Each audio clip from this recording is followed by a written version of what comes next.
Are you slowly killing your houseplants without even knowing it? Most people water their plants completely wrong, and today I'll show you how to fix it.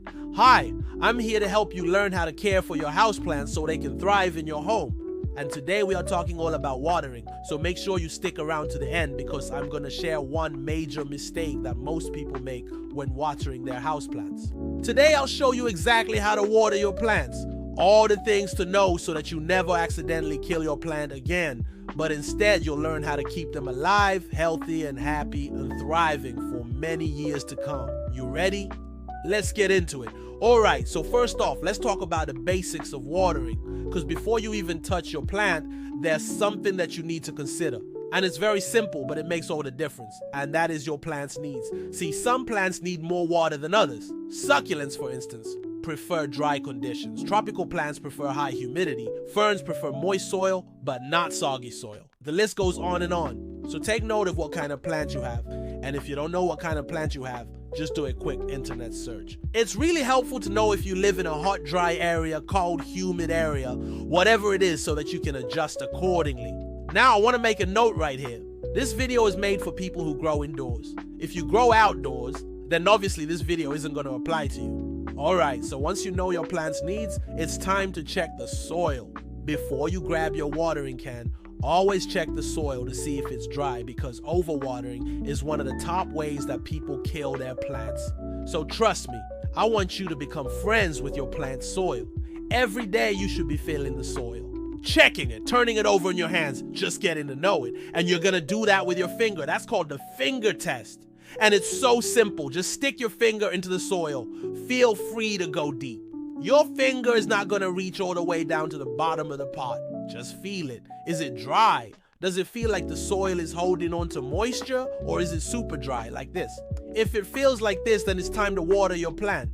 Now, I do have to mention there's such a thing as feeling too dry. Sometimes when you dip your finger in the soil, it may feel dry, but it's because you touched so much dry soil first. So if you have any doubts, feel free to use a moisture meter like this one. And honestly, I think it's a great tool to use. But also keep in mind it's not 100% foolproof. You're going to see in just a second. So here's a cool trick. Grab a chopstick or anything really and stick it into your plant's soil. And if it comes out clean, that means it's probably dry. But if it comes out with some soil stuck to it, like this, then it's still moist. And you're gonna wait another day or two and check back in.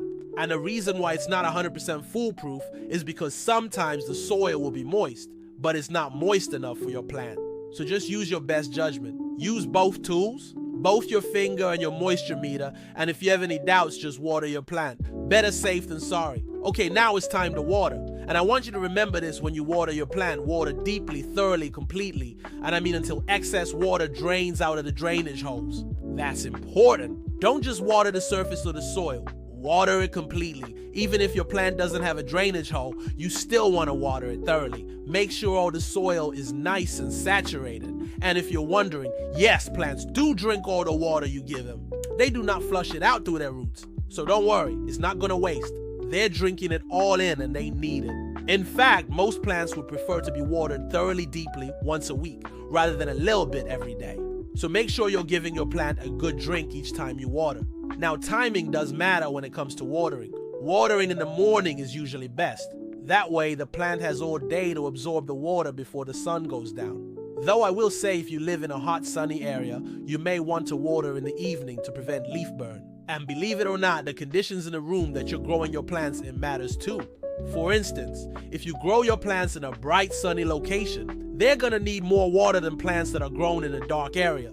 Or if you grow your plants in a low humidity environment, like with your heater on in the winter, they're going to need more frequent waterings. Just pay attention to your plant and make adjustments as needed. And speaking of adjustments, let's talk about drainage. Drainage is key. So many people kill their plants simply because their pot doesn't have a drainage hole.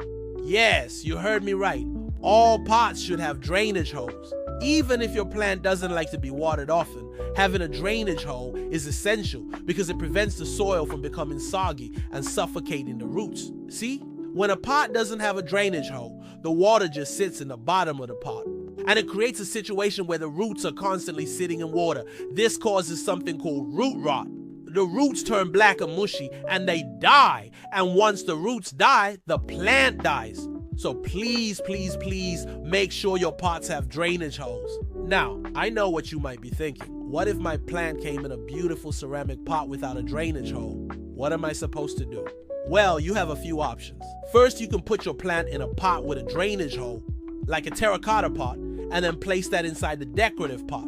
We call those cassia pots. I love cassia pots. I use them all the time. They're great. And if you want to get fancy, you can even add a layer of pebbles at the bottom of the decorative pot to catch the excess water. Or another option is you could drill a hole in the bottom of the decorative pot yourself.